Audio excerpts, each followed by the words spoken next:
Questa settimana siamo a Villanova del Ghebbo, circa 2000 abitanti, Alto Polesine, una città con un passato industriale importante, era il distretto della Scarpa, tantissime aziende, tantissime persone che lavoravano in questa città da tutte le parti. Adesso sono rimaste alcune eccellenti aziende che lavorano per dei brand importanti, e comunque andiamo a scoprire cosa è rimasto di questa tradizione industriale e artigianale in questa città, ma soprattutto andiamo a scoprire i cittadini, il sindaco e le tante cose che ancora può offrire Villanova del Ghebbo. Andiamo. Con Mauro Verza, sindaco di Villanova del Ghebbo, 2000 abitanti, una città anche imprenditoriamente molto importante. Primo mandato, guardando su Wikipedia viene fuori che la vostra è una città carbonara. Cosa è rimasto dello spirito carbonaro sanguigno secondo lei nei suoi cittadini? Se lo definiamo spirito carbonaro, persone che hanno un'intraprendenza, hanno una volontà, hanno dello spirito per determinate cose, per il territorio, per le associazioni e quanto si voglia. Sicuramente ci sono ancora persone. Ovviamente, come tanti paesi come le nostre realtà, l'età è abbastanza avanti, insomma, ecco. E naturalmente il calo demografico è un qualche cosa ormai di certo, non è simbolico, ma è certo, c'è certezza. Tanto è vero che dalle statistiche che sono riuscito anche a raccogliere, anche nel 2025 pochissime nascite e purtroppo tanti decessi, insomma, persone che se ne sono andate, ecco.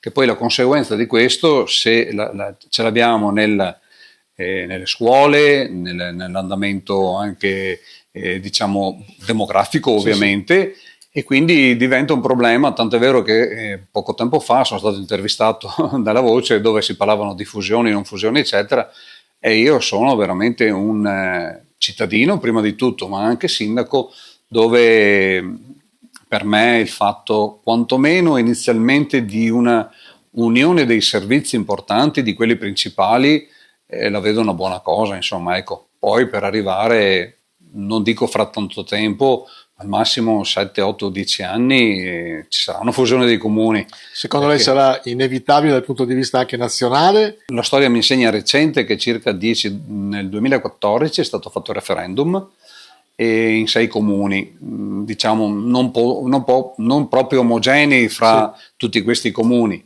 stato un esperimento che è andato negativo, perché mi sembra solo 2 comuni avevano dato una risposta affermativa della fusione. Però sono convinto che se le fusioni vengono messe in campo attraverso il referendum di nuovo, sicuramente non attrarremo una positività delle fusioni. Se invece è un qualche cosa che dall'alto, verrà imposto, dice, nazionale, regionale, eccetera, vedono che appunto questi piccoli comuni fanno difficoltà di andare avanti, sia nel gestire i servizi, nel gestire il personale che viene sempre meno, con entrate, risorse limitate, anche i trasferimenti dello Stato sono molto limitati. Allora, qua siamo a Villanova, però siamo a Lendinara, che praticamente c'è un piccolo ponte che divide. Cos'è questo? La Digetto? Questa? La Digetto, sì. Lei si sente più di Villanova o più di Lendinara? Di Villanova. Sì. E secondo lei bisognerebbe fare un comune unico? Ho dei dubbi. Sì. Perché? Perché Villanova andrebbe a sparire. Invece noi abbiamo tutti i servizi come a Lendinara, ma stiamo bene qua. Cioè, vi dice, se si uniscono è facile che noi diventiamo periferia. Periferia, esatto. Tu sei 40 anni che sei qua a Villanova. Sì, a Villanova. Dammi una definizione di Villanova dal tuo punto di vista. È un paese molto tranquillo, io mi sono trovato bene, sono quasi 40 anni che sono qua, la gente mi vuole bene, io voglio bene pure il popolo di Villanova. Se tu volessi dare un aggettivo ai villanovesi? È una bravissima persona, gentile, nei miei punti di vista. Per me sono state delle persone che mi hanno aiutato. Però tu non sei riuscito in 40 anni a prendere il dialetto veneto? È perché sono un terò e sono orgoglioso di essere un terò. Grazie. Rispetto tutti e basta. Ecco, Villanova del Grebo anni 80 era famosa per un distretto della calzatura decisamente importante. Cosa è Certo. rimasto? Tra l'altro ricordando che c'erano centinaia di persone che gravitavano qua, lavoravano qua, dai posti limitrofi, eccetera. Vorrei dire che quasi in ogni famiglia c'era un scarparo, perché costituivano queste piccole cellule, aziende, diciamo, familiari, padre, madre, figli, tutti che facevano, utilizzavano, cioè lavoravano per la scarpa. Naturalmente erano gli artigiani. Per artigiani lei mi insegna che sono quelle figure che idealizzano la scarpa, la costruiscono e poi se la vanno a vendere. Questo è arrivato per Villanova fino agli anni 2000, vorrei dire. Poi naturalmente è venuta a scemare, non c'erano più queste famiglie tradizionali della scarpa, sono nate delle realtà un po' più grosse, quindi con investimento di risorse umane che non solo del nostro territorio, quindi tante famiglie hanno lasciato, tra virgolette, la partita IVA per andare a lavorare in queste aziende che erano più strutturate, perché hanno visto lontano, dice non è più ora di farci le scarpe, cosiddetto tra virgolette, fra piccoli artigiani, cerchiamo di fare un qualche cosa di più importante e, ripeto, strutturale, che ci poniamo nel mercato in maniera diversa. Ecco, qualcuno ha fatto notare che ci sono delle aziende che lavorano per grossissimi marchi, sì, difatti, a livello europeo e mondiale, e quindi è rimasto comunque qualcosa di importante di questo lascito di questi artigiani. Intanto era nato il distretto, il triangolo della calzatura, che era formato tra i comuni di Villanova, Fratta e Lendinara, perché anche in questi comuni limitrofi al nostro c'erano tanti artigiani che facevano le scarpe. Dopodiché anche questo è un po' andato a scemare e per un periodo, vorrei dire di alcuni anni, Villanova aveva, come posso dire, istituito la scuola della calzatura in concomitanza, in collaborazione con la Riviera del Brenta. Tanto che è vero che in Riviera del Brenta esiste ancora la scuola per la calzatura ad un certo livello, voglio dire, invece a Villanova poi basta.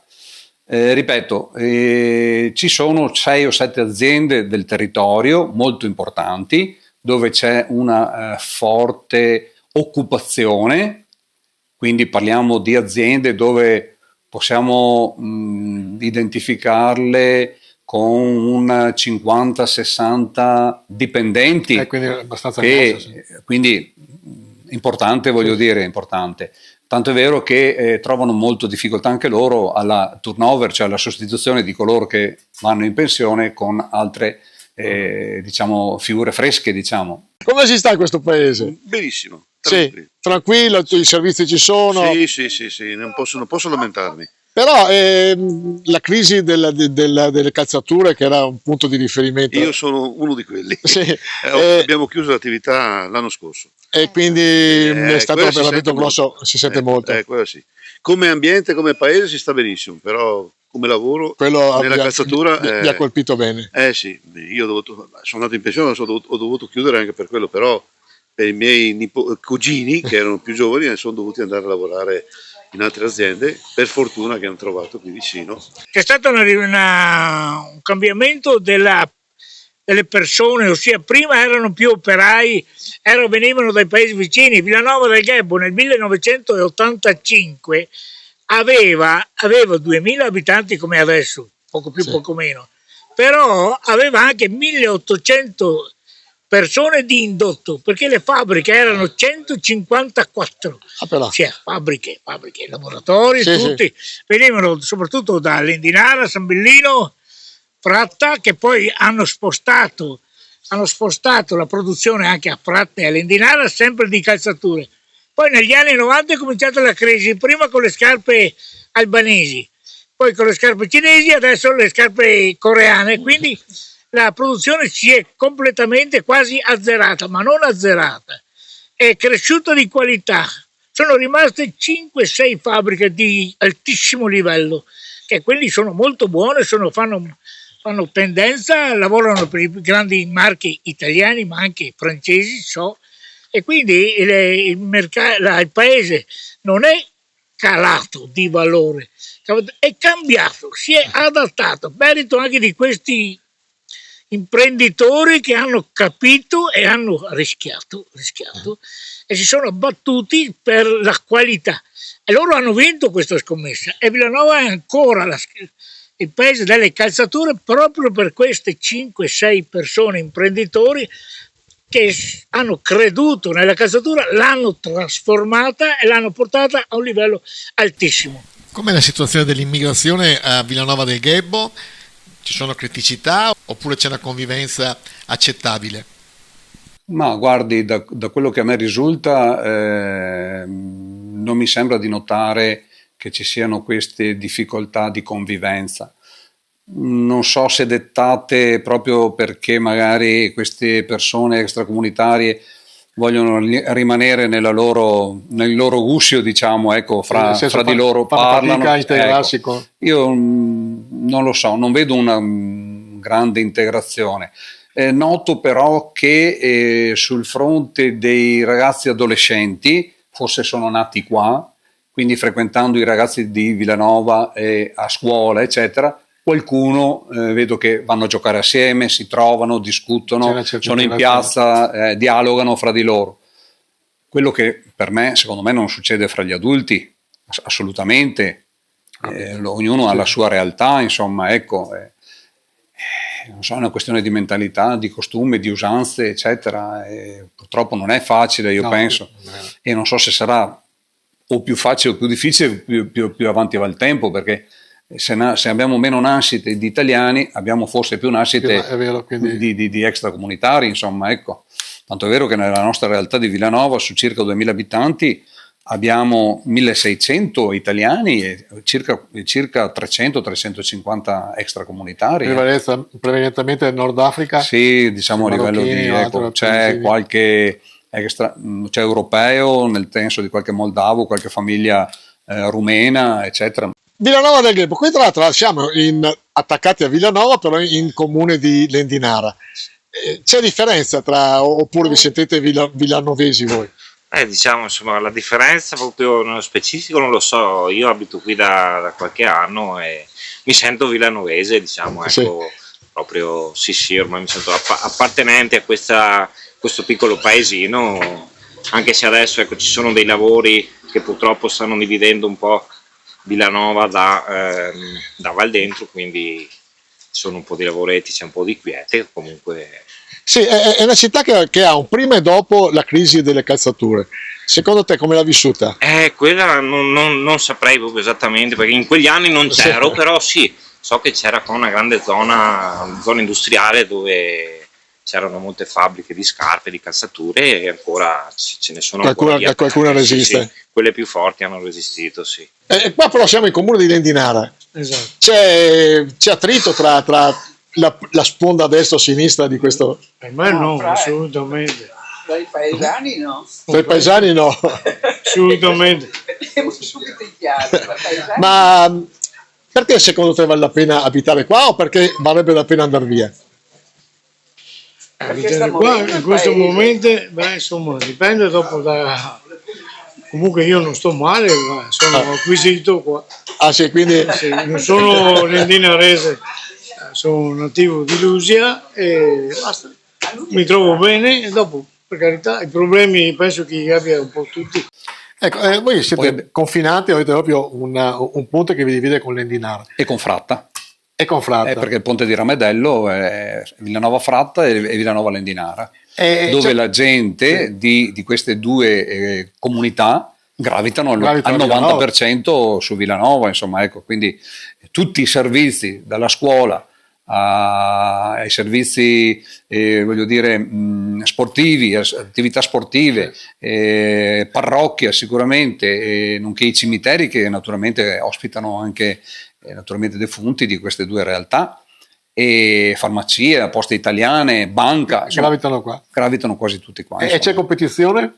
O Ma si riconoscono villanovani? no, se lei va, dopo magari le offro un caffè, Sì, grazie. andiamo di là del ponte Sì. e siamo sotto l'Endinara, andiamo al bar, e se lei fa una domanda di dov'è, gli dico di Villanova. In realtà non sono di Villanova, sono di Lendinara perché vanno a votare all'Endinara, hanno bisogno del certificato dell'Endinara e pagano le tasse all'Endinara. Però voglio dire, danno un buon aiuto economico alla nostra realtà, insomma. Ecco. Ecco, i paesi piccoli, come il suo, anche più piccoli, si appoggiano molto alle associazioni. Voi Sì, come... Noi abbiamo un discreto numero di associazioni, anzi gliele elenco perché vorrei in questo momento, e ne approfitto per naturalmente elogiare quello che loro fanno, perché possiamo partire già dall'Avis. Abbiamo l'Auser che svolge un buon servizio per l'accompagnamento delle persone disabili o Verso gli ospedali, persone autonome, cioè persone singole che hanno necessità di portare le visite all'interno del distretto. Abbiamo l'Avis, l'Auser, la Proloco, che è una bella realtà del nostro territorio, che spesso e volentieri fanno delle belle manifestazioni. Ultimamente hanno fatto una giornata del bollito, hanno stato più di 100-150 persone, di cui diciamo un centinaio arrivavano da fuori, ma dall'Endinara piuttosto che da Badia, Merlara, insomma anche dal di fuori della nostra provincia, ecco, e hanno apprezzato molto, insomma, ecco.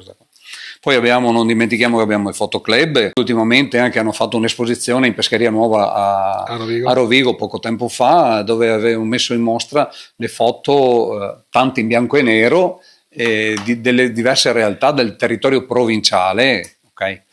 E poi non dimentichiamo che abbiamo il gruppo parrocchiale, che sono ragazzi giovani, che sono gestiti dalla parrocchia di San Michele, che affrontano e fanno diverse iniziative durante l'anno, anche l'animazione estiva. Come sono questi clienti dal tuo punto di vista? Buoni, brava gente, li fa mica combattere. Questo è importante. Pensi che è dei paesi che fa combattere. Quanti anni è che lei fa quel mercato qua? A Villanova 50 anni. Quindi è testimone del fatto che hanno chiuso le aziende calzaturiere. Si vede la differenza. Sì, è stato un duro colpo. Ma no. A sta ora qua, a mezzogiorno, c'era 30 biciclette, adesso non c'è nessuno. Avevo il negozio? No. E che negozio? Un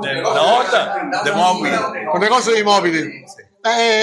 Anni 80 Villanova era uno dei paesi più importanti. Cosa è rimasto adesso? Più niente, poco. Poco. Perché secondo te è un bel paese? Perché abbiamo di tutto. Non manca niente. Non manca niente. No, chiudono tante attività purtroppo. Il paese sta morendo davvero. Ecco. Però ti chiedo una cosa, a cosa state giocando voi? A briscola? No, a 3-7. La domanda però devi essere sincero. Sì. Di voi quattro chi è più scarso? Più scarso. Lui.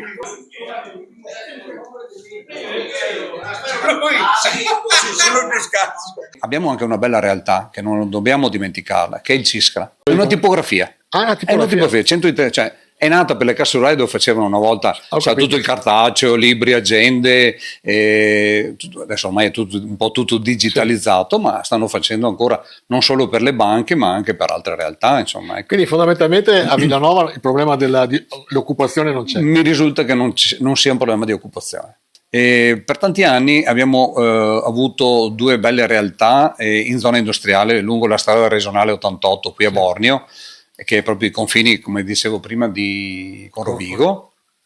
Sono state due belle industrie che lavoravano nel metalmeccanico e sta prendendo piede su una di queste due realtà una società di Lendinara che si sta trasferendo nel nostro territorio e che prevedo ci sia una buona occupazione di personale.